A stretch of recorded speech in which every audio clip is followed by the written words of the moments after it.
The Vancouver Canucks stopped playing hockey 2 weeks ago. And when they stopped playing, they were tied with the Calgary Flames in terms of games played, wins, losses, overtime losses, and points. The fact is, though, the Calgary Flames were technically on top of the Canucks, I believe. I think the tiebreaker is regulation plus overtime wins, so I think that might have been what happened there. The Canucks have had a few wins in the shootout this year, so it doesn't surprise me. But when the Canucks paused up 2 weeks ago, that's how the standings were like. And a lot of Canucks fans were thinking to themselves, okay, if this season ever comes back, because it might come back, it might not. I don't really care personally if it does or if it doesn't. Just whatever's best for the team is what I'm okay with. But we know that with the way the Canucks are going to come back, if they do come back, it's going to be in a few weeks. And once that comes down, we're going to have ourselves a big catch-up party to do with the games played and the points and all that stuff, because all the other North Division teams are going to go out there and have all these games under their belt, and maybe even points too. One of those teams was supposed to be Calgary, because when the Canucks stopped up, they were behind Calgary in the standings only by the virtue of tiebreaker. But now, the tiebreakers have shifted, because it's no longer regulation and overtime wins. In fact, it's games played now. The Calgary Flames have lost 4 games in a row. They're 2-8-0 in their last 10, and they have fallen behind Vancouver. They're at 40 games played now. Vancouver is still ahead of them in the standings because the Canucks have the same amount of points in fewer games when the Flames were tied with Vancouver all those weeks ago. The Canucks haven't played a game in 2 weeks, and they're still moving up in the standings because Calgary has just decided to crap the bed. And if you take a look at Buffalo, how Buffalo has bounced back, they're going out here, they're doing their thing. You look at the Senators, and they're honestly doing pretty okay as well. They're beating Montreal. They're winning these games. They're 4-3-3 in their last 10. You take a look at the Buffalo Sabres. They're 2-6-2 in their last 10. So that's 8 points right there. The Calgary Flames are 2-8-0. These guys have gotten 4 points in their last 10 games out of a possible 20, and they've lost 4 in a row. Dude, what's going on in Calgary right now? They blew it against Toronto yesterday because Toronto just didn't quit. They had themselves a game where they showed themselves that they know how to come back. But the Flames, dude, Jacob Markstrom is out here as a guy who is honestly not really getting as much support as I would have liked him to see. Now, Jacob Markstrom, for sure, can he be better this season? Yes, absolutely. He was great at the beginning of the year.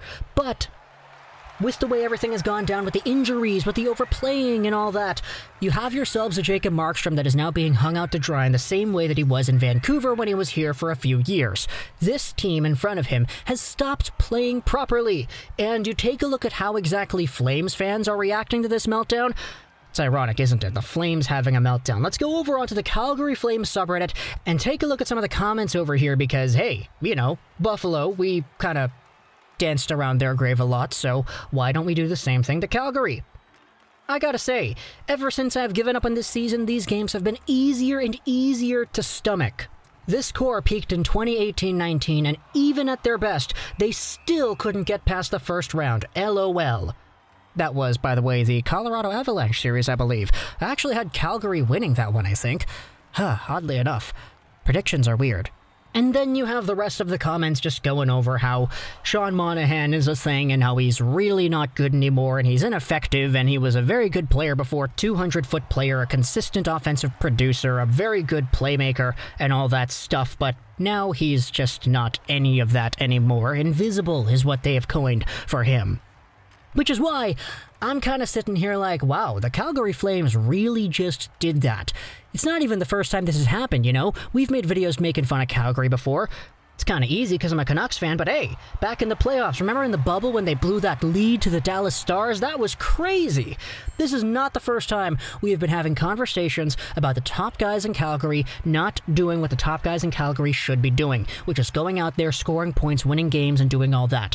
Jacob Markstrom is finally here as a #1 goaltender, the first #1 goaltender the Flames have had since Mika Kiprusoff. And with all those questions in the past as, what if the Flames just had a good goaltender goalie? What if they did this? What if they did that? Well, we're seeing it right now. This team has a capable goalie in Markstrom, and sure, he can be better, but what about the rest of the team? These guys have just completely found a way to lose their identity, lose 4 in a row, and be in a spot where a team that hasn't played in 2 weeks has been overtaking them in the North Division standings. And that's embarrassing. So now you have to ask, okay, where do we go from here?